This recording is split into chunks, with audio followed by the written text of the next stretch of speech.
पार्वती पतये हर हर महादेव। अखंड कोटि ब्रह्मांड नायक सच्चिदानंद आनंद परमानंद के चरणों में, सदाशिव भगवान के चरणों में साष्टांग प्रणाम करते हुए परम पूज्य सद्गुरुदेव भगवान के चरणों में प्रणाम करते हुए विद्वत आचार्य ब्राह्मण देवताओं के चरणों में साष्टांग दंडवत प्रणाम करते हुए संगीत को आनंद में परमानंद बनाने के लिए इनके भी चरणों में प्रणाम करते हुए सभी माताओं बहनों के चरणों में साष्टांग दंडवत प्रणाम के चरणों में आज हम श्री शिव महापुराण की कथा में प्रवेश कर चुके हैं। शिव नाम वो है, शिव की कथा वो है और शिव मात्र नाम लेने से वो है जो हर प्राणी का कल्याण हो जाता है।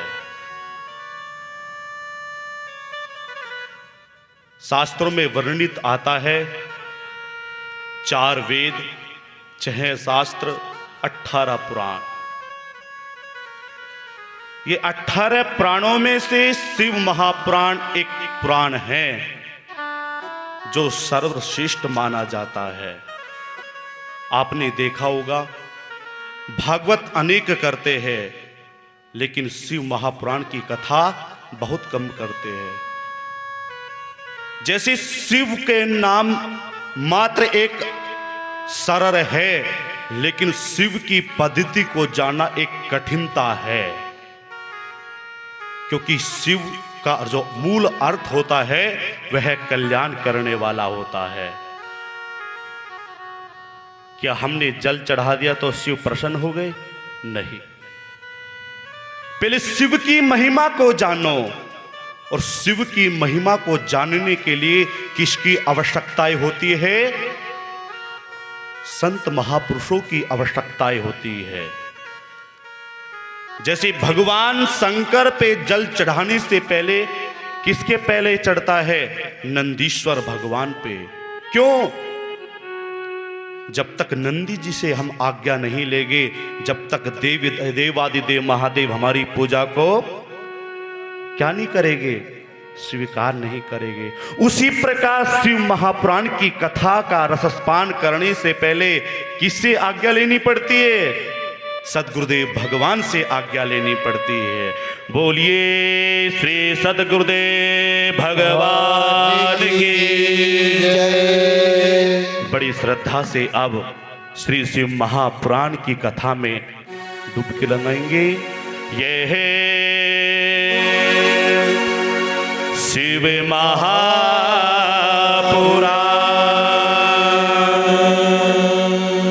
यह शिव महापुराण,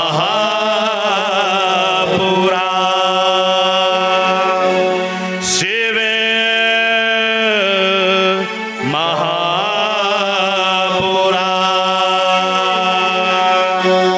शिव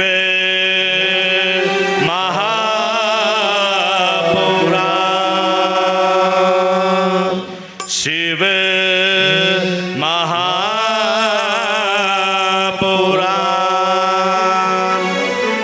हम सब शिव की शरण में आ चुके हैं और शिव की शरण में जो आता है वह कल्याण ही कल्याण हो जाता है।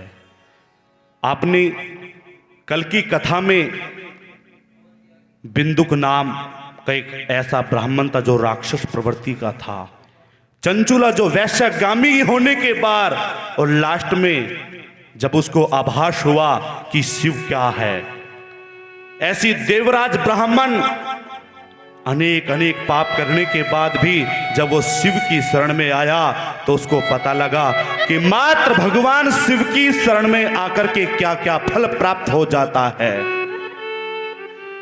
प्रजापते न त्वदिता निन्यो विश्वा जाता निपरिता बभूवा यत कामास्ते जो मस्तन्नो अस्तु वयम। क्या है ये प्रजा और कहां आए हैं हम सब? भगवान देवादिदेव की शरण में आए हैं।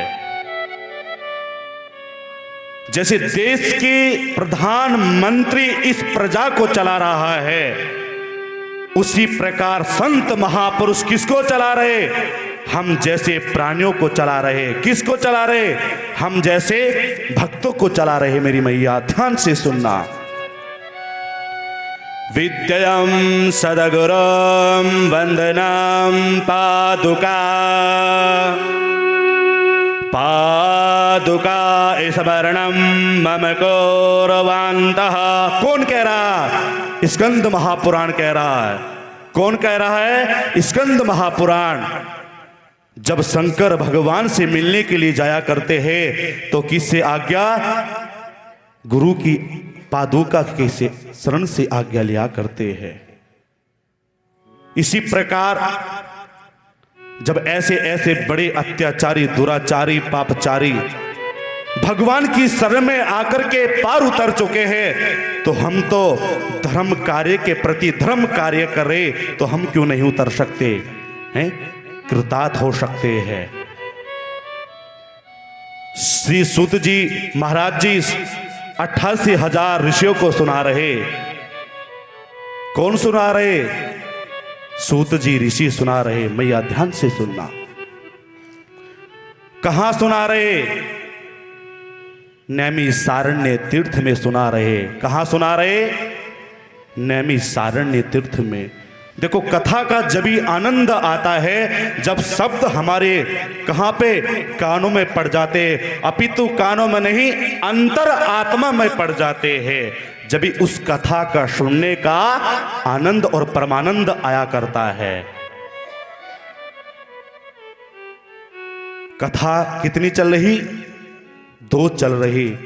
एक तो सूत जी ऋषि 88,000 शौनक आदि ऋषियों को सुना रहे, और एक बुराड़ी में कौन सुना रहे? परम पूज्य सदगुरुदेव भगवान के कौन नादान शिष्य सुना रहे। किसको? बुराड़ी क्षेत्र वासियों को। हैं? तो 2 कथा चल रही है। तो सूत जी ऋषि 88,000 ऋषियों को कहते हैं कि एक समय गंगा और यमुना जी के संगम प्रयाग में जब मुनियों ने एक विराट सम्मेलन किया, जैसे गुरु और शिष्य का मिलन होया करता है, जब शिष्य अपने गुरु की पादुका की पूजा करता है, उसी प्रकार जब गंगा और यमुना का क्या हुआ मैया? संगम हुआ। संगम जानते किसको कहते हैं? जब आपस में गंगा और यमुना मिल जाती है तो उसको कहते हैं संगम होना। बड़े ध्यान से सुनना। तब परम पौराणिक श्री सूत जी के आने पर सभी लोगों ने अपने अपने आसनों पर उठकर उनकी यथोचित याचना की है। कैसे? जिस प्रकार से हमारे पास जैसे स्वयं गुरुदेव भगवान आए हैं, नित्य दिन आ रहे हैं ना, और हम कहते अतिथि देवो भवः। हमारे लिए हमारे गुरुदेव अतिथि नहीं है। कौन है? साक्षात शिव रूप यही हैं। हमारे भगवान शिव यहां आए हैं, क्योंकि ब्रह्मा भी, विष्णु भी और महेश भी गुरुदेव में ही रहा करते हैं। और सौभाग्य हम सबका होता है कि नित्य दिन गुरुदेव भगवान यहां आ रहे हैं। जैसे सूत जी ऋषि 88,000 ऋषियों को इकट्ठा करने के बाद यथोचित बता रहे। किसके लिए बता रहे? कि कलयुग में घोर पाप होगा, अनेक अनेक अत्याचार बढ़ेगा। उनको कृतार्थ करने के लिए क्या करना पड़ेगा? यह है शिव महापुराण, यह है शिव महापुराण। क्या करना पड़ेगा मैया? श्री शिव महापुराण का आनंद लेना पड़ेगा।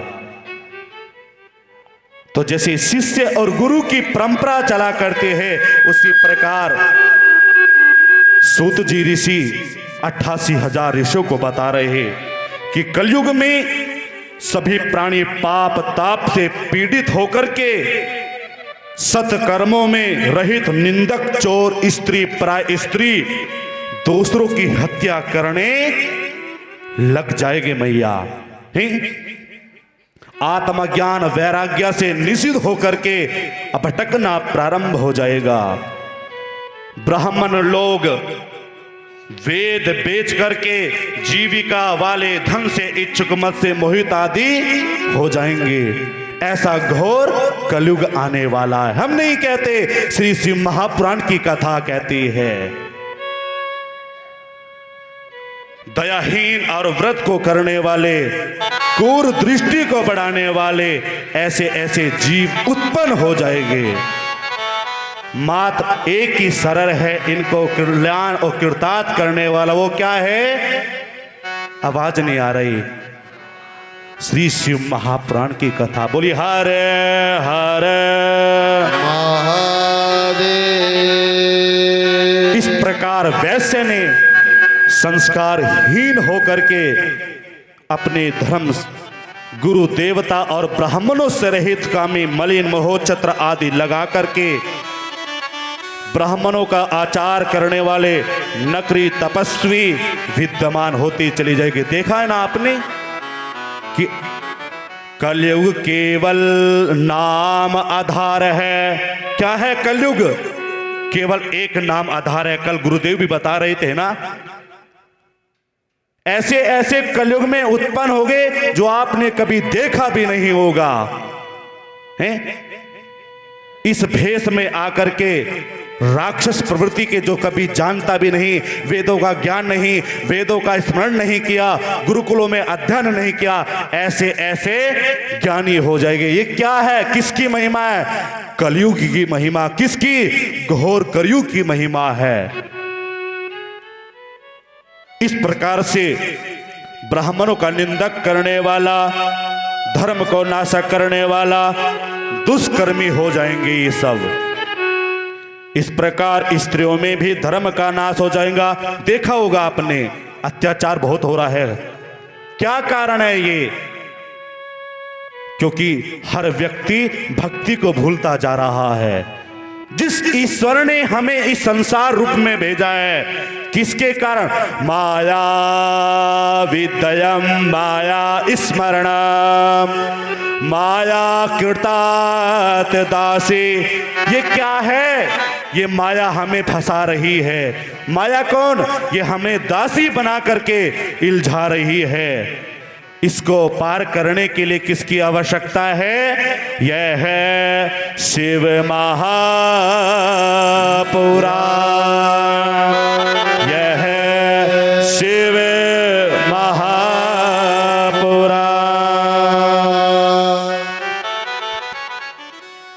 सूत जी, अब आप इस पर प्रकाश डालिए। कौन पूछ रहे? सौनक आदि ऋषि सूत जी ऋषि से पूछ रहे, प्रभु आपने बहुत अच्छा इस प्रकार का वो डाला है, तो अब आगे प्रकाश डालिए कि आने वाला वक्त कैसे होगा, आने वाला समय कैसा होगा।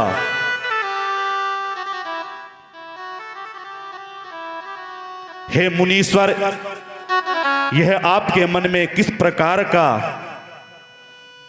सर्वोत्तम प्रश्न आया है? क्या कली कालों में पापों का नाश करने वाला परमदायक शिव महापुराण ग्रंथों में सर्वोत्तम प्राप्त होगा? मैं यह ध्यान से सुनना। 18 प्राणों में से कौन सा प्राण सभी उत्तम होगा? शिव महापुराण अति उत्तम होगा। हम नहीं कह रहे, सूत जी ऋषि बता रहे। किसको? सौनक आदि 88,000 ऋषियों को। जिसके मात्र पढ़ने से नहीं, सुनने से नहीं, मात्र मनन करने से ही कल्याण हो जाएगा। कथा इस पंडाल में, इस दिव्य मंदिर में चल रही है और जहां जहां तक की ये आवाज पहुंचेगी, हर जीव का निश्चित होकर के कल्याण हो जाएगा, हर जीव का कल्याण हो जाएगा। तो वेद जी व्यास जी कहते हैं इस पुराण का बहुत महत्वता होता है। इसके कीर्तन श्रवण से ही फल प्राप्त होता है। उस सब को मैं नहीं कह सकता, परंतु उसका कुछ महत्व मैं कहता हूं। जिस प्रकार से हमने आपको महत्व बताया था, उसी प्रकार आगे विद्वेश्वर संगीता में श्री वेद जी व्यास जी कहते हैं धनम धान्यम बहु कृतया यथा यथा कृतम यथा चित्तम लोभः। हर मनुष्य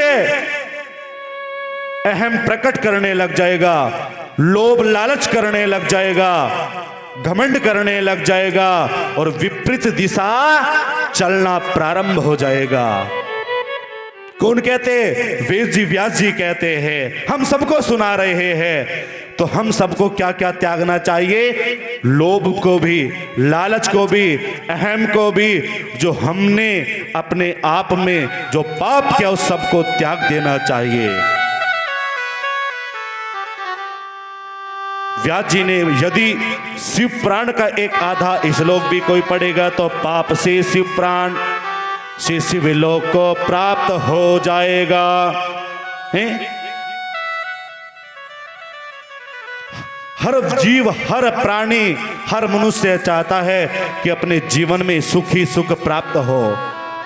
अब वो कैसे प्राप्त हो सकता है? मनुष्य मनुदम ममः वाक्यम वचनः, वचन से, वाणी से, वाक्य से। काई से मनुष्य मैया? वाणी से, वाक्य से, वचन से क्या? पवित्रता भाव होना चाहिए। सरतम ध्यानम वृंदावासिना। जिस प्रकार से हम भगवान के नाम के कीर्तन में डूब जाते हैं, उसी प्रकार अपनी वाणी को भी पवित्रता के रूप में, मां गंगा के रूप में डूब जाना चाहिए। तभी हर सब कुछ सुखी ही सुख प्राप्त हो जाएगा। तो वाणी का निकला हुआ वचन तभी सिद्ध होता है जब हम हर शब्द भगवान के नाम पर बोला करते हैं मैया। इस प्रकार श्री वेद जी व्यास जी ने प्रतिदिन पूजन के बाद, देवी देवताओं के बाद आनंद प्राप्त करे। किसकी? जब आप सभी अपने देवी देवताओं की आराधना करें, उसके बाद क्या करना चाहिए? महत्वतम समदानमः जीवनम समुद्रदानया। 3 बार आचमन करना चाहिए। देवी देवताओं की पूजा करने के बाद हम नहीं कहते, कौन कहता? श्री शिव महापुराण कहते हैं, यह है शिव महापुराण, यह है शिव महापुराण। कौन कहती है? श्री शिव महापुराण की कथा कहते हैं। कैसे कहते हैं? गंगाय नमः, नर्मदाय नमः, सरस्वताय नमः। कहते हैं ना, जब तीनों का मिलन हो जाता है तो हमने चाहे कितने भी पाप कर के हो, मात्र 3 बार आचमन करने से अनंत पाप धो जाते हैं और भगवान शंकर की कृपा हो जाती है मैया। शिव महापुराण कहता है। तो इसलिए पूजा करने के बाद हम सबको नित्य दिन आचमन करना चाहिए। तद उपरांत यदि कोई हर मास, हर हफ्ते या साल भर में भगवान शिव महापुराण की कथा नहीं जपता, तो नित्य दिन शिव शिव नाम का स्मरण करना चाहिए। क्या करना चाहिए?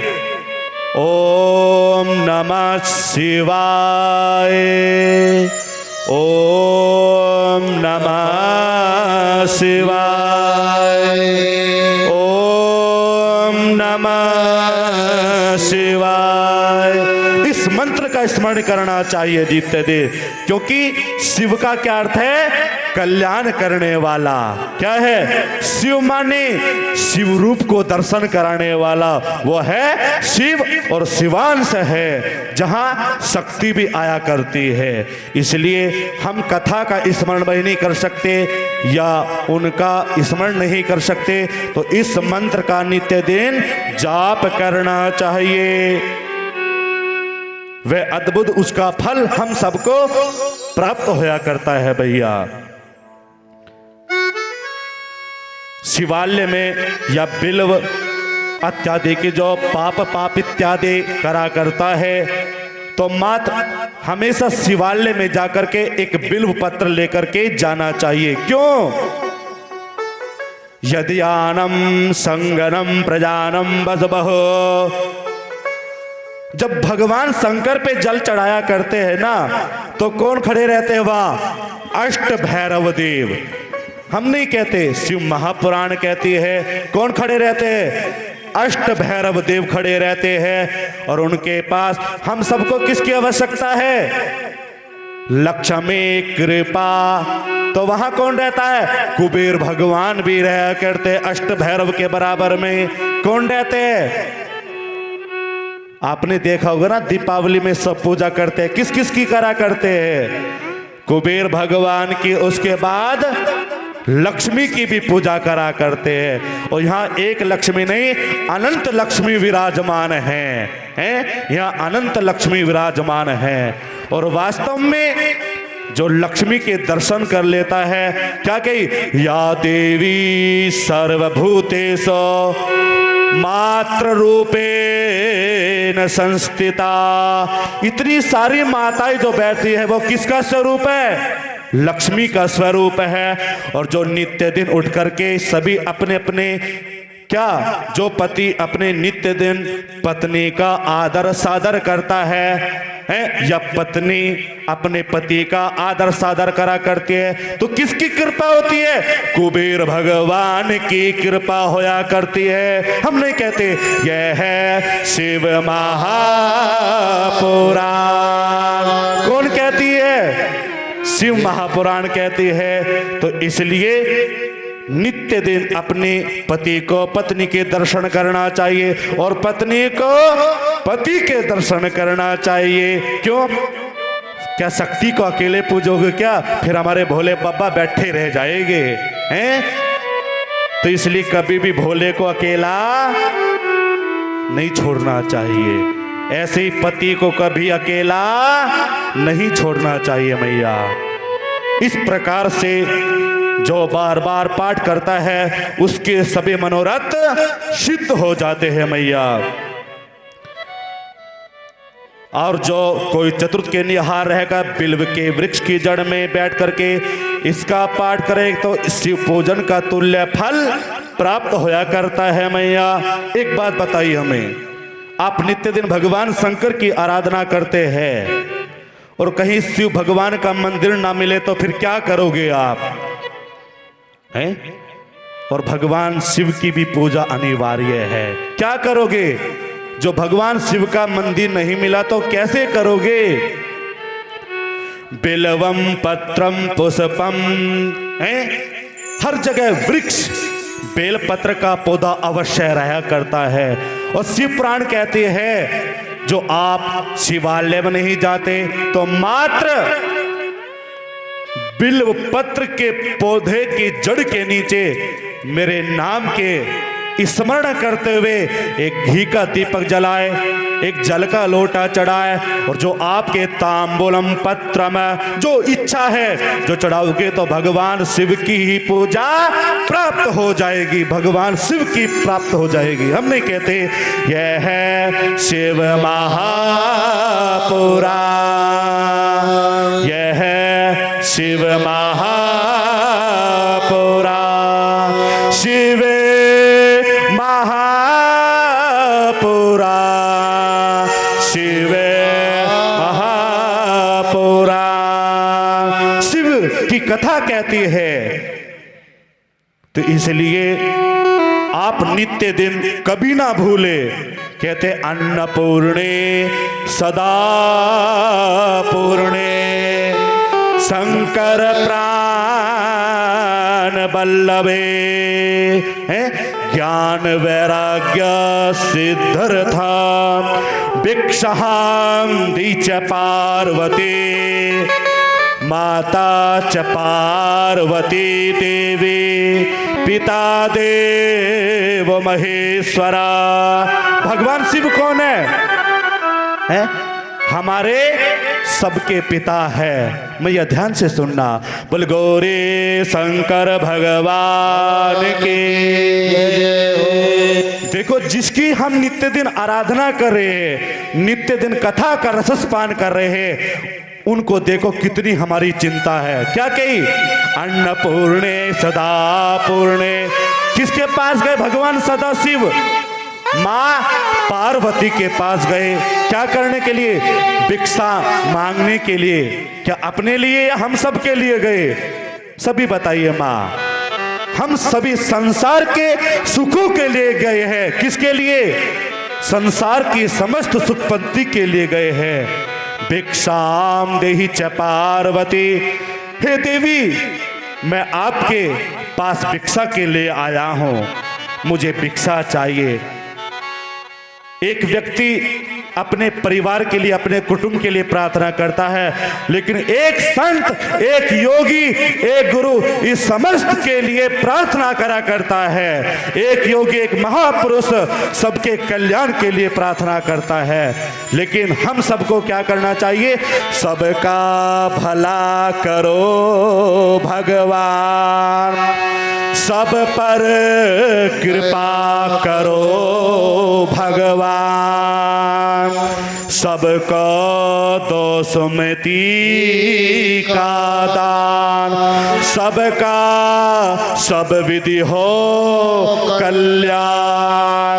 एक ब्राह्मण देवता, एक सदगुरु सबकी प्रार्थना के लिए भगवान से प्रार्थना करता है और नित्य दिन अरदास लगाता है। इसलिए देवादिदेव महादेव हम सबकी सुख संपत्ति के लिए माता के पास गए कि हे देवी, हे मेरी प्रिय, मुझे भिक्षा चाहिए। उन्होंने कहा प्रभु, मैं आपको कैसे, आप तो समस्त संसार को देने वाले हो, मैं आपको कैसे? नहीं, नारी श्रियम महा, कि नारी का स्वरूप प्रथम आता है कि नारी, हे प्रिय, मैं आपके पास आया हूं, मुझे आप दीजिए। जब भगवान सदा शिव जी को किसने? माता अंबिका ने, माता पार्वती ने भिक्षा दी, तो प्रभु माता ने कहा प्रियम जगत वारणा, कि अब मैं उस बिल्व पत्र को वरदान देता हूं। सभी ध्यान से सुनना माता, कि मैं, जब भगवान सदा शिव जी ने, माता पार्वती ने देवादिदेव महादेव को भिक्षा दे दी, तो भगवान देवादिदेव प्रसन्न होकर के कहां चले गए? कहां चले गए? कैलाश लोक चले गए। कहां चले गए? जहां कोई नहीं जा पाता है मैया। कैलाश चले जाओगे क्या आप? पर चले जाएंगे कहां? यह है शिव महापुराण, यह है शिव महापुराण। क्यों नहीं जा सकते? हम जा सकते हैं। किसके द्वारा? शिव महापुराण के द्वारा कथा के लिए कैलाश पर जा सकते हैं मैया।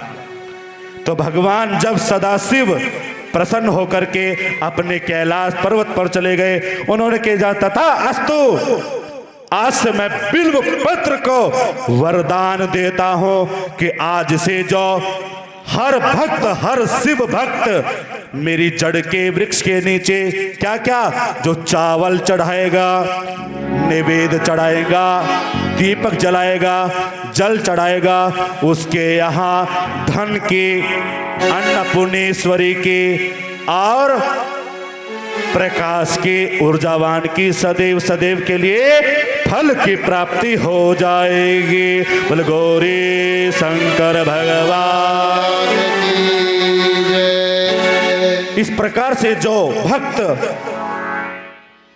भगवान सदाशिव के नाम से बिल्व पत्र के वृक्ष की जड़ के नीचे जो चढ़ाएगा उस पर वही अनंत कृपा हो जाएगी। क्या मैया आप भोलेनाथ की पूजा करते हो? बताइए हमें। जो आपके रसोई में अन्नपूर्णेश्वरी की कृपा नहीं हो तो क्या आप उसको अपने परिवार को या अपने घर को चला सकते हो? क्या नहीं चला सकते। लेकिन जो घर में रसोई की देवी वो कौन होती है? नारी होती है। इसलिए आप सभी भी रसोई में बढ़ने से पहले, कहाँ, रसोई घर में बढ़ने से पहले स्नान करना चाहिए। हम नहीं कहते, शिव पुराण की कथा कहती है। नहीं तो जो अपाप कर्म कर करके, क्योंकि गृहस्थम परवेश वरदानना, क्योंकि गृहस्थ में हर तरह के संबंध होया करते हैं, इसलिए हर नारी को नित्य दिन स्नान करने के बाद तभी प्रवेश करना चाहिए जब हम पवित्र हो जाए हैं? और जब भी किसकी कृपा होती है? देवता पितरों की कृपा होती है, मेरे भोले शंकर की भी कृपा होती है, तभी कृपा होती है। तो आप किसकी कृपा को पाना चाहते हो हमें बताइए, हैं? किसकी कृपा को पाना चाहते हैं? आवाज नहीं आ रही। हर हर महादेव। हम सब भोलेनाथ की कृपा को पाना चाहते हैं। वास्तव में जो भोलेनाथ की शरण में आता है उसको किसी भी देवी देवताओं के पास जाने की आवश्यकता नहीं है, क्योंकि देवता तो देते हैं लेकिन मेरे महादेव देवों के देव संसार को देते हैं। इसलिए हमें भोलेनाथ की शरण में जाना चाहिए, हैं? हम सबको उनकी शरण में जाना चाहिए। शिवायम नमस्तुभ्याम शिवायम प्रणया, बस मन में नमः शिवाय चलते रहना चाहिए। क्योंकि आप यहाँ पे कथा नहीं सुनने के लिए आए, अपनी अपनी स्तुति और प्रार्थना करने के लिए आए मेरे भोलेनाथ की शरण में। तो हम विश्वास से कहते हैं, हम 7 दिन तक इस पांडाल में नहीं, भगवान भोलेनाथ की गोद में कथा सुनाएंगे। और ये कथा आपके जीवन में कल्याण कल्याण और आपकी मनोरथ सिद्ध करने के लिए प्रार्थना होगी मैया। तो आप निश्चित हो जाइए, क्योंकि हमारे गुरुदेव भी यहाँ प्रत्यक्ष विराजमान है। और ऊपर कौन है? गुरु गोरक्षनाथ और माँ बगलामुखी भी विराजमान हैं? और जो वास्तव में माँ की शरण में आता है, किसकी शरण में आता है? माँ की शरण में आता है। एक विषय समझो, जैसे एक पुत्र या एक पुत्री माता से तो कह देगी या पिता से कहेगी तो एक बार को डांट भी मिल जाएगी और पापा या डैडी नहीं सुनेंगे। लेकिन माँ क्या उंगली लगा दो तो वो उन्हें कह देगी आज ही चाहिए, उसको चाहिए तो चाहिए, है ना ये बात। इसलिए हमें किसके पास जाना चाहिए? माँ की ममताओं की चरणों में जाना चाहिए, हैं? और वास्तव में अम्बे स्वरूपम महा, वो अम्बा अनेक रूपों में है। चाहे वो बगलामुखी रूप में देखो, चाहे वो दक्षिण काली के रूप में देखो, चाहे वो पार्वती के रूप में देखो, लेकिन माँ एक ही है। ये देखो माँ है, माँ की तो ममता निराली है। और माँ से ही संसार जुड़ा हुआ है। जैसे परमात्मा क्या है? परमात्मा, पर माने गुरु, आत्मा माने मैं, और मां माने जिसने जन्म दिया है? तीनों का रूप। और जहां ये 3 रूपों को हम जान लेता है वहीं परमानंद हो जाता है, वहीं परमानंद हो जाता है मेरी मैया। हम नहीं कहते यह है शिव महापुराण, यह है शिव महापुराण। कौन कहता है? शिव महापुराण कहा करती है। जो हमारी ये सुमन बहन जी बैठी होगी कि यहाँ पे, वास्तव में जब इनके यहाँ कथा हुई थी ना, तो सुबह 5 बजे या 4 बजे उठ करके, हमें भी तो पता नहीं था ये कब उठ जाती थी। सुबह 7 बजे से आचार्य ब्राह्मण देवता दो 3 घंटे की आराधना कराते थे, यज्ञ होता था, अभिषेक होता था, फिर शिव प्राण की कथा होती थी, फिर रात्रि में अभिषेक होता था। ये नहीं पता था ये कब सोते थे और कब जागते थे। तो इसको कहते हैं शिव भक्ति। तो ऐसी हम सबको भक्ति करना चाहिए। और हम इनको नहीं, हम पूरी माताओं को कहना चाहते हैं जितने भी यहाँ विराजमान हैं। और जैसे कहते हैं ना, ब्राह्मणों से मुखमाहि द्वाहुराजन्याकृता है। देखो बराबर में कौन बैठा है, हमारी ब्राह्मण देवता बैठे हैं, संगीत वाले हमारे भगत जी देव बैठे हैं। और वास्तव में जो ब्राह्मणों के मुख से निकलता है वो ब्राह्मण नहीं बोलता, वो कौन बोलता है? कृष्ण भगवान कहते हैं कृष्णम वासुदेवा। और अर्जुन किसको कहते हैं? कृष्ण किसको कहते हैं? अर्जुन को। क्या कहते हैं?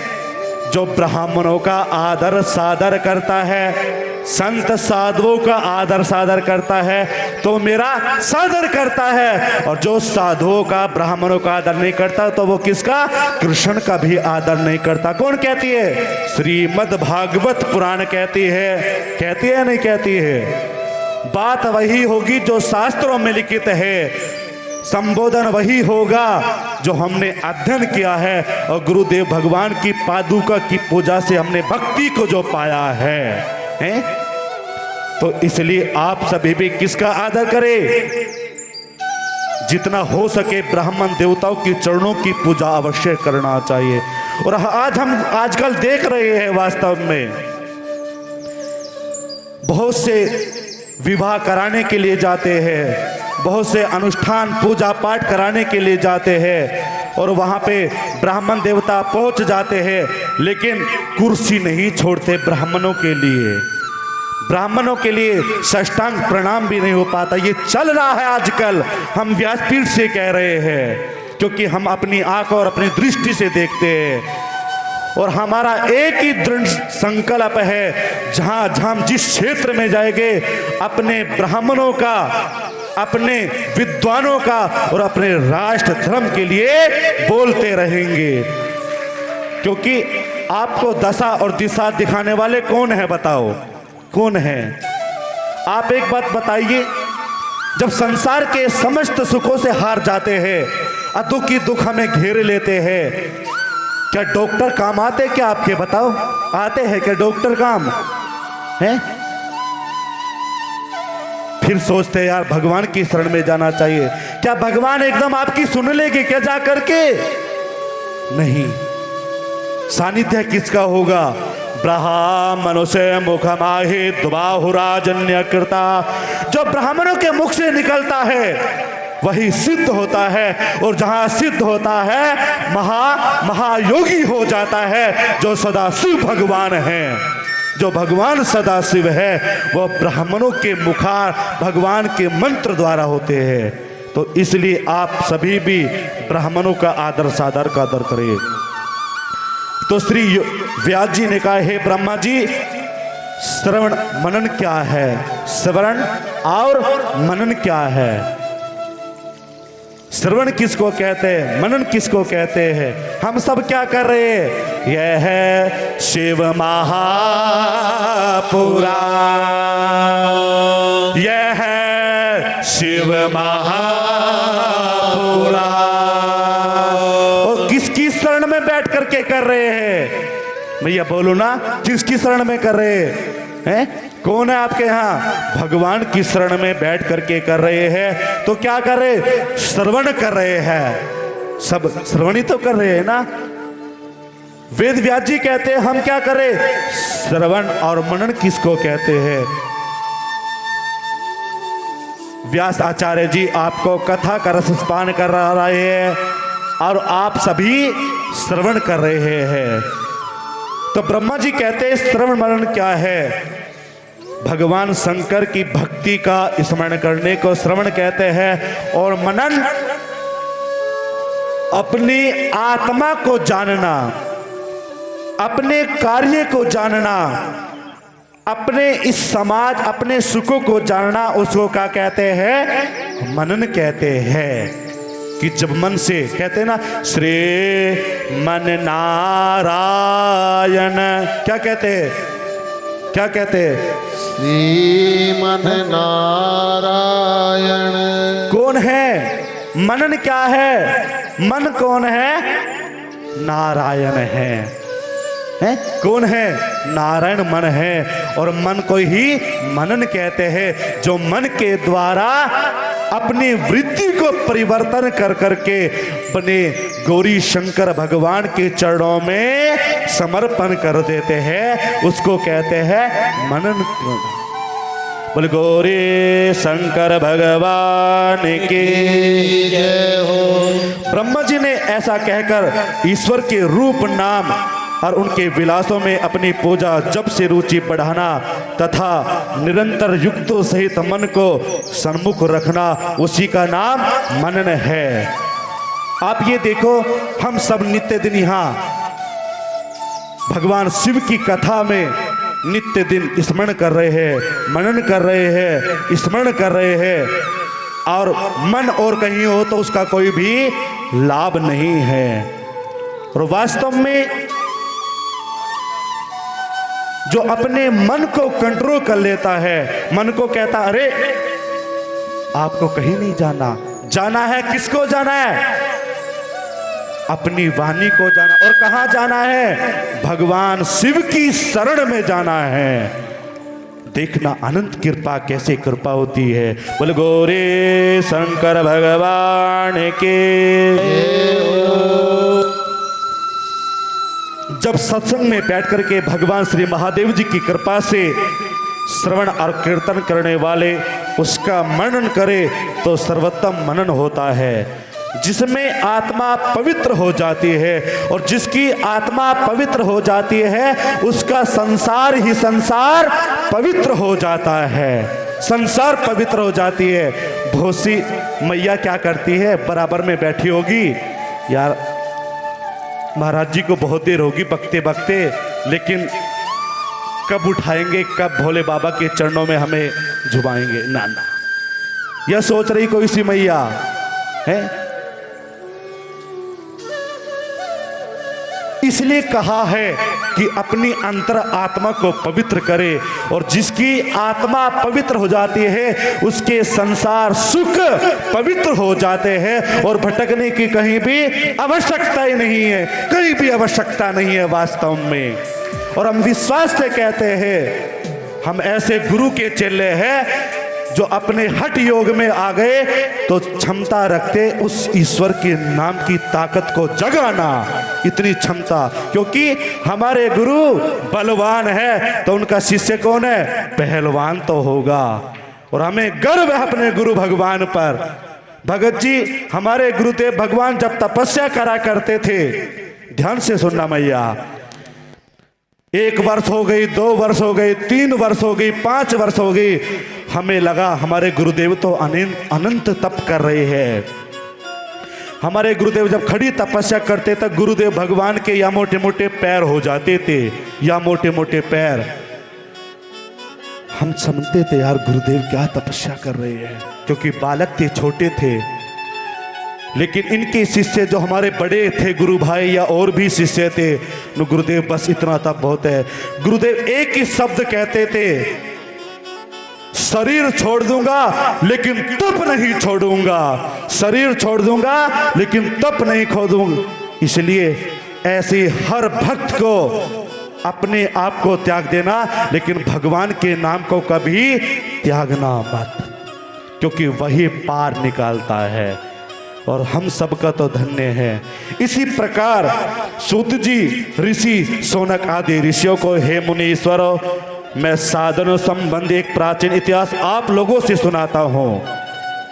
एक समय सरस्वती नदी के तट पर मेरे गुरु परस्पर पुत्र वेद व्यास जी तप कर रहे थे। तो संत कुमार जी ने उनके निकट आकर उनसे पूछा, क्या पूछा कि गुरुदेव आप क्या कर रहे हैं। जैसे कल चंचुला जी, कौन, एक वैश्यागामी, किसके पास गई थी, आवाज नहीं आ रही, गुरु के पास गई थी। इसी प्रकार एक शिष्य किसके पास गया, सनत कुमार जी किसके पास गए? वेद जी व्यास जी के पास गए। पूछा, हे भगवान, शिव जी को प्रत्यक्ष सबके सहायक है, फिर आप ऐसा तप क्यों कर रहे हैं? ध्यान से सुनना कि जब भगवान शंकर की शरण में आकर के हर जीव का कल्याण हो जाता है तो आप क्यों तप कर रहे हैं? आप हमें एक बात बताइए, जब साधु ब्राह्मण या आचार्य तप नहीं करेगा तो आप जैसे भक्तों का है कैसे उद्धार होगा? हमें ये तो बताइए।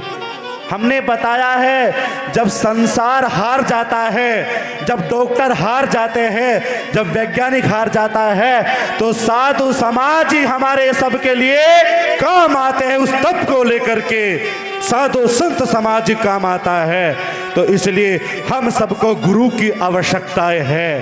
तो उन्होंने बड़ा ही अच्छा क्वेश्चन दिया कि मैं तप जो कर रहा हूं, आपकी मनोरथों को सिद्ध करने के लिए मैं अपने आप को तपा रहा हूं। जैसे अग्नि में जैसे घी डालोगे और जितना घी डालोगे उतनी अग्नि उद्भुत तेज होती चली जाएगी, या नहीं? इसी प्रकार आप जब गुरु के बताए हुए मंत्र पर चलोगे, आवश्यकता नहीं पड़ेगी। वो आवश्यकता क्या देगी? अग्नि देगी। और जहां अग्नि होगी वहां समस्त शक्ति प्रकट होकर के हमारे दुखों का विनाश कर देगी, सभी दुखों का विनाश कर देगी। और तो हमें ऐसे गुरु के बताए हुए मार्ग पर चलना चाहिए। आनंद आ रहा है क्या कथा में? हमें ये बताओ। हर हर महादेव। पहले ये बताओ, आनंद आ रहा है नहीं है? बोर तो नहीं हो रहा कोई है? यह है शिव महापुराण, यह है शिव महापुराण,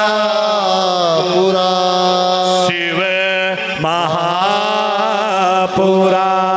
ओम नमः शिवाय, ओम नमः शिवाय। वाह! जो शिव और गुरु की वाक्य को समझ लेता है तो उसको कहीं तीर्थ पर जाने की आवश्यकता नहीं। उसका तीर्थ तो गुरु भगवान के चरणों में है। हमारे गुरुदेव भगवान के चरणों में तीर्थ है। तो हम क्यों भटके, क्यों जाए? हमें जाना है तो गुरु के चरणों में जाना है। इसी प्रकार आप सभी भी किसके चरणों में जा रहे? भोले बाबा के चरणों में जा रहे। तो खड़े हो जाइए एक बार, हम सब भोले बाबा के चरणों में जाते हैं। बोल गौरी शंकर भगवान की।